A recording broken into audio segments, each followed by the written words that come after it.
Καλώς ήρθες και πάλι στο κανάλι. Σήμερα θα έχουμε μία σύντομη παρουσίαση του μεγάλου προγράμματος, το οποίο πρόκειται να ξεκινήσει με το καλό τις επόμενες ημέρες, οι τρεις πυλώνες, όπου ουσιαστικά πρόκειται για τους τρεις κεντρικούς άξονες για τους περισσότερους από εμάς και τις περισσότερες, γύρω από τους οποίους περιστρέφεται η ίδια μας η ζωή, όλη μας η ύπαρξη. Από τις συνεδρίες, από τις ομάδες, από τις έρευνες, από τις φόρμες ανάπτυξης που έχετε συμπληρώσει, αλλά και από τα προσωπικά σχόλια, είναι ξεκάθαρο πλέον, το οποίο ασφαλώς το γνωρίζαμε από πριν. Νομίζω και όλοι θα συμφωνήσουμε ότι τα τρία βασικά πράγματα τα οποία απασχολούν όλο τον κόσμο με αντίστροφη σειρά από την προτεραιότητα, θα εξηγήσουμε παρακάτω, είναι το κομμάτι της αυθονίας, το κομμάτι των σχέσεων και το κομμάτι του εαυτού.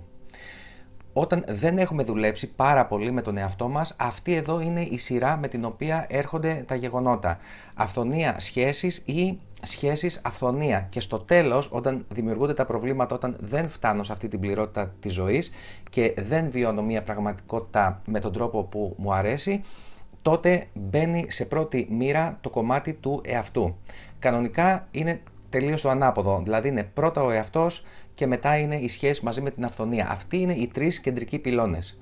Εδώ λοιπόν μιλάμε για ένα πρόγραμμα παύλα εργαστήριο με πάρα πολλές ασκήσεις, με πολύ βιωματικούς διαλογισμούς, αλλά και αλληλεπίδραση μεταξύ των μελών, το οποίο θα διαρκέσει 3 μήνες, είναι 33 ώρες, μία προς μία,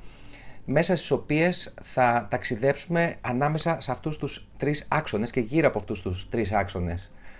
Αυτά λοιπόν τα οποία θα μας απασχολήσουν είναι ερωτήματα αρχικά όπως ποιος είμαι, ποιες είναι οι πυρηνικές μου αξίες, οι πυρηνικές μου αλήθειες, ποιες είναι οι πεποιθήσεις μου, ποια κομμάτια μου δημιουργούν αυτοσαμποτάζ, τι έχω έρθει εδώ να κάνω, ποιος είμαι σαν άνθρωπος, ποια είναι τα χαρακτηριστικά μου, τι είναι αυτά τα κομμάτια τα οποία λειτουργούν μέσα μου και κάτω από το συνειδητό μου, τα οποία δεν με εξυπηρετούν και μου δημιουργούν αυτοματισμούς και προβλήματα τα οποία πλέον δεν με εξυπηρετούν. Έχω κάποια αποστολή, υπάρχει μέσα μου κάποιο χάρισμα το οποίο πρέπει να μοιραστεί. Εκεί που βρίσκομαι σήμερα όσον αφορά τη ζωή μου, το εργασιακό περιβάλλον, οτιδήποτε,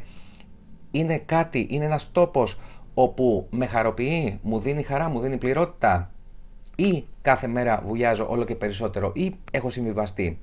Μήπως έχω φτιαχτεί για να είμαι κάπου αλλού, για να είμαι κάτι άλλο, και αν ναι, πώς μπορώ να το ανακαλύψω και πώς μπορώ να δημιουργήσω τη γέφυρα προκειμένου να κάνω σταδιακά τη μετάβαση. Πώς είναι η σχέση μου, η σχέση με τον εαυτό μου, η σχέση με τα άνωθεν, εφόσον με απασχολεί κάτι τέτοιο, η σχέση με τον ερωτικό σύντροφο, με τους φίλους, με τους συνεργάτες, ευρύτερα με το κοινωνικό σύνολο. Ποια είναι τα βασικά κλειδιά τα οποία πρέπει να γνωρίζω, ποια είναι τα μυστικά, να το πούμε έτσι, της επικοινωνίας, πώς μπορώ να βρω ένα ιδανικό σύντροφο, τι είναι αυτά τα βήματα που τουλάχιστον πρέπει οπωσδήποτε να κάνω προκειμένου να αυξήσω τις πιθανότητες μου για μια τέτοια συνάντηση, ποια είναι τα επίπεδα σχέσεων, πώς χωρίζονται οι σχέσεις όσον αφορά το κομμάτι του εσωτερισμού, ποιες είναι οι απλές, οι βασικές σχέσεις, οι σχέσεις που συμβιβαζόμαστε, ποιες είναι οι τοξικές σχέσεις, ποια είναι τα χαρακτηριστικά των προσωπικότητων τα οποία πρέπει να γνωρίζουμε για να δούμε αυτά τα καμπανάκια τα οποία χτυπάνε από το καλημέρα, πώς μπορούμε να διαχειριστούμε την τοξικότητα, πώς μπορούμε να φύγουμε από κάπου όπου δεν είναι για εμάς, πώς μπορούμε να δημιουργήσουμε ένα τόπο ο οποίος θα μαγνητήσει τον ιδανικό σύντροφο για εμάς, όπου ο ιδανικός σύντροφος είναι τελείως διαφορετικός για το εκάστοτε τώρα, για το εκάστοτε στάδιο και επίπεδο της ζωής μας, ποιες είναι οι σχέσεις από ψυχικές οικογένειες, πώς μπορώ να έχω διάκριση, πώς μπορώ να καταλάβω αυτή την σκάλα συνειδητότητας και πού βρισκόμαστε, πώς μπορώ να ανταπεξέλθω σε ό,τι μου συμβαίνει, πώς μπορώ να ξεκλειδώσω αυτή την εξίσωση δύναμης πάνω στην οποία θα βασιστεί και το δωρεάν εισαγωγικό σεμινάριο το οποίο έρχεται με το καλό αυτή την Τετάρτη. Πώς θα μεγαλώσω σε τέτοιο βαθμό, διότι τα προβλήματα και οι απαιτήσεις και οι καταστάσεις που υπάρχουν εκεί έξω στη ζωή δεν πρόκειται να μικρύνουν. Άρα το μόνο που μπορούμε να κάνουμε είναι εμείς να μεγαλώσουμε. Καθώς ξεκλειδώνουμε λοιπόν αυτή την εξίσωση δύναμης, θα καταλάβουμε ότι μπορούμε να γίνουμε όλο και μεγαλύτεροι, μεγαλύτερες, όλο και μεγαλύτεροι σε τέτοιο βαθμό που πραγματικά οποιαδήποτε συνθήκη εκεί έξω να μην μπορεί να μας επηρεάσει, ή ακόμα κι αν μας επηρεάσει, γιατί είναι κάτι πάρα πολύ μεγάλο, μπορεί να είναι ένα θέμα υγείας, μπορεί να είναι ένα κοινωνικό θέμα, κάτι το οποίο συμβαίνει σε όλους και όλες, πώς θα μπορώ πραγματικά να ανταπεξέλθω με τον καλύτερο δυνατό τρόπο.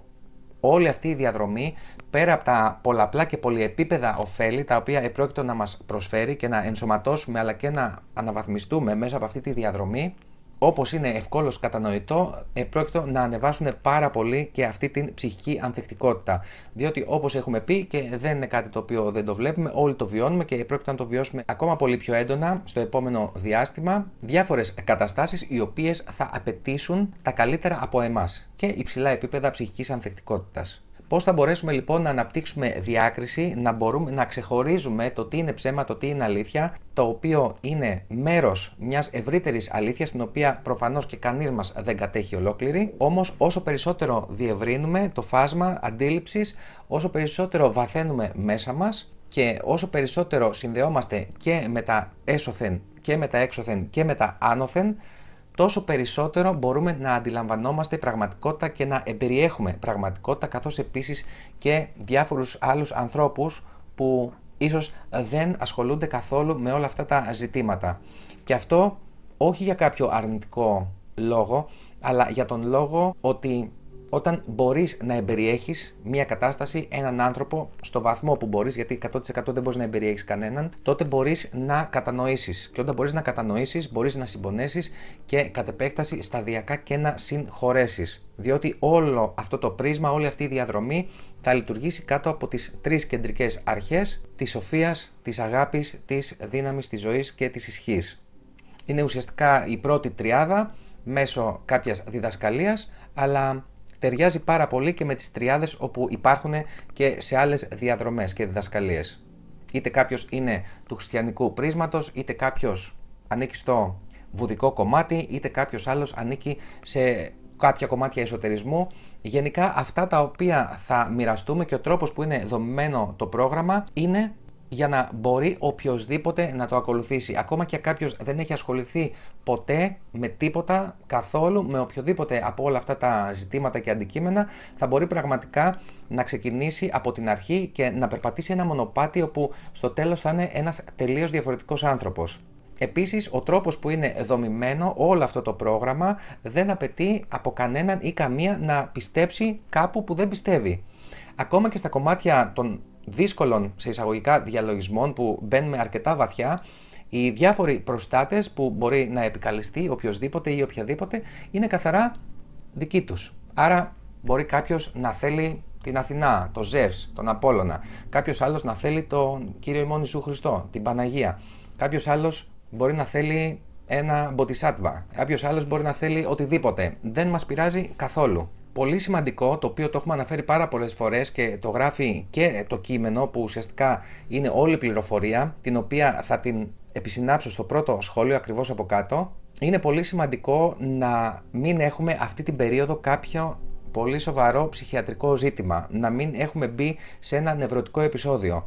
Και αυτό γιατί δεν είναι κάτι κακό, όλοι λίγο ή πολύ έχουμε περάσει από τέτοιες καταστάσεις, αλλά τις φορές που είμαστε σε νευρωτικό επεισόδιο, δεν είμαστε δηλαδή στα κανονικά μας, να μπορεί να λειτουργήσει η νόηση, το συναίσθημα, η διαίσθηση και όλο αυτό το πακέτο, υπάρχει κίνδυνος να κάνουμε ζημιά. Ειδικά στο κομμάτι των διαλογισμών, επειδή οι περισσότεροι είναι και μεγάλοι αλλά και αρκετά βαθιοί, έχουμε μέσα καθαρισμούς, έχουμε μέσα αποκοπές, έχουμε μέσα μετάβαση σε κάποια άλλα πεδία. Δεν γίνεται να τους παρακολουθήσει κάποιος όπου βρίσκεται σε νευρωτικό περιστατικό ή παίρνει κάποια σοβαρή αγωγή αυτή την περίοδο, αυτές τις μέρες που μιλάμε. Γιατί? Διότι θα αυξηθεί πάρα πολύ και το ηλεκτρικό κομμάτι που βρίσκεται στον εγκέφαλο και ίσως και η παλμή της καρδιάς. Πολλές φορές έχουμε κλάματα, πολλές φορές έχουμε συγκίνηση, έχουμε επιγνώσεις, δυνατά βιώματα, το οποίο έχει να κάνει με τον καθένα και την καθεμία από εμάς, και σε αυτές τις περιπτώσεις δεν είναι, πώς να το πούμε, και τόσο σωστό να μπαίνουμε σε τέτοια μονοπάτια, ειδικά εάν δεν έχει προηγηθεί επικοινωνία με τον ψυχίατρο ή με τον θεράποντα ιατρό. Και επειδή έχει τύχει πολλές φορές στο παρελθόν να ρωτήσει κάποιος, μα γιατί πρέπει να είμαστε τόσο αυστηροί, τι είναι αυτά τα οποία είναι τόσο σημαντικά, όπου πρέπει σώνει και καλά να έρθουμε σε επαφή με τον ψυχίατρο ή με τον θεράποντα ιατρό, αυτές είναι οι πιο ασφαλείς οδηγίες και οι οδηγίες κάτω από τις οποίες κρέμονται όλες αυτές οι επιστήμες, όπως λέμε και το κομμάτι των συμπληρωματικών θεραπείων, όπου και μέσω του NHS αλλά και μέσω άλλων οργανισμών, Όλοι όσοι έχουμε υποστεί τέτοιου είδους εκπαίδευση, δηλαδή πέρα από το ενεργειακό κομμάτι, όσον αφορά τα κομμάτια του coaching, του NLP, του CBT, της γνωσιακής συμπεριφορικής και όλο αυτό το φάσμα, δηλαδή ανάμεσα και στο εναλλακτικό και ενεργειακό κομμάτι, αλλά και στο πιο επιστημονικό, να το πούμε έτσι, η οδηγία είναι ξεκάθαρη. Πρέπει πάντα, παίρνοντας το ιστορικό, να δούμε εάν κάποιος είναι σε κατάλληλη φάση σήμερα, μπορεί να μην είναι σήμερα, να είναι αύριο, για να μπορέσει να παρακολουθήσει τόσο δυναμικά προγράμματα. Οπότε,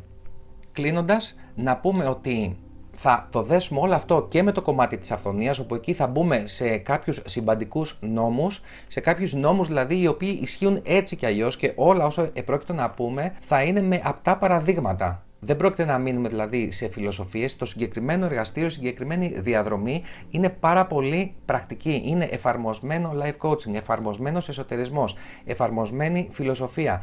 Ό,τι πρόκειται να ακουμπήσουμε θα είναι εφαρμοσμένα εδώ στο γήινο πεδίο για να μπορέσουμε πραγματικά να προχωρήσουμε σε αλλαγή εαυτού και κατασκευή πραγματικότητας. Θα δούμε λοιπόν όλες τις πιθανές αντιστάσεις που πρόκειται να προκύψουν